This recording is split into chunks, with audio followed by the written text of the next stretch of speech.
Autism இருக்க குழந்தைங்களோட பேரண்ட்ஸ்க்கு ரொம்ப இம்பார்ட்டண்ட்டாக தேவைப்படுற ஒரு குவாலிட்டி என்ன தெரியுமா? அக்செப்டன்ஸ். அதாவது இவங்க நம்மக்கிட்ட அசஸ்மெண்ட்க்கு ஒரு 2-3 வயசு குழந்தைய கொண்டு வரும்போது நமக்கு எப்படி இருக்கும் அப்படின்னா, நம்ம என்ன சொல்லி இவங்களை புரிய வைக்க போகிறோம், இந்த குழந்தைக்கு ஆட்டிசம் இருக்குது அப்படிங்கிறத நம்ம எப்படி சொல்லுவோங்கிற கன்ஃபியூஷன் நமக்குமே இருக்கும். இவங்க ஏதாவது பண்ணிப்பாங்களா, இவங்ககிட்ட இப்போ நம்ம இப்படி சொன்னோம் அப்படின்னா இவங்க வந்து அதை ஏற்றுக்கிற மனநிலையில் இருக்காங்களா அப்படிங்கிற கன்ஃபியூஷன் எல்லாமே நமக்குமே இருக்கும். ஆனால் நம்ம அதை சொல்லி தான் ஆகணும் இல்லையா? சொல்லி தான் ஆகணும் அப்படிங்கும்போது எப்படி எவ்வளோ தூரத்துக்கு பாலிஷ்டாக நம்மளால் சொல்ல முடியுமோ அவ்வளோ பாலிஷ்டாக சொல்கிறது உண்டு. வர அசஸ்மெண்ட்க்கு வர ஒரு 50% பேரண்ட்ஸும் எப்படி இருப்பாங்க அப்படின்னா வந்துட்டு அந்த ரூம்லேயே அவங்க அழுதுடுவாங்க. அவங்க அந்த அந்த denial mode process, self doubt எல்லாமே வந்து அந்த ரூமில் அந்த 1 ஹவர்க்குள்ளேயே அவங்களுக்கு எல்லாமே அந்த அசஸ்மெண்ட் டைம்லேயே கோத்ரூ பண்ணிவிட்டு, சரி மேம், ஓகே, என் குழந்தைக்கு இந்த இஷ்யூ இருக்குது, அடுத்து நம்ம இதை எப்படி ஹேண்டில் பண்ணலாம் அப்படிங்கிற மாதிரி அது அந்த ஸ்டேஜ்லேயே வந்து ரொம்ப ஸ்ட்ராங்காக அக்செப்ட் பண்ணிக்கிட்டு அடுத்து என்ன பண்ணுறதுன்னு யோசித்து அதை தேடி போக ஆரம்பிப்பாங்க. அவங்களுக்கு இல்லை அவங்களோட குழந்தைக்கு அதோட இம்ப்ரூவ்மெண்ட்ஸ் வந்து ரொம்ப ஃபாஸ்ட்டாகவே இருக்கும், ஸ்மூதராகவும் இருக்கும்.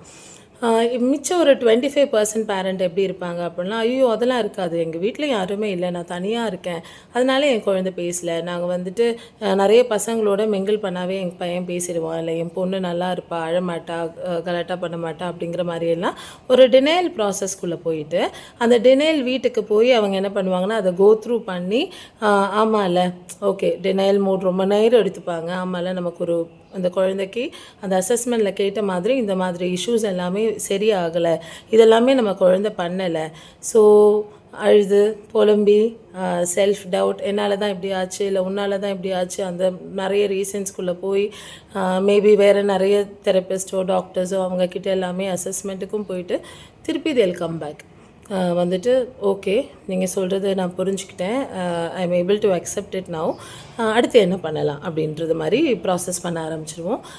Which is also good. ஏன்னா ஏதோ அந்த ஒரு பீரியட் ஆஃப் 1 or 2 months தான் எடுத்திருப்பாங்க, but they would have come back for the treatment.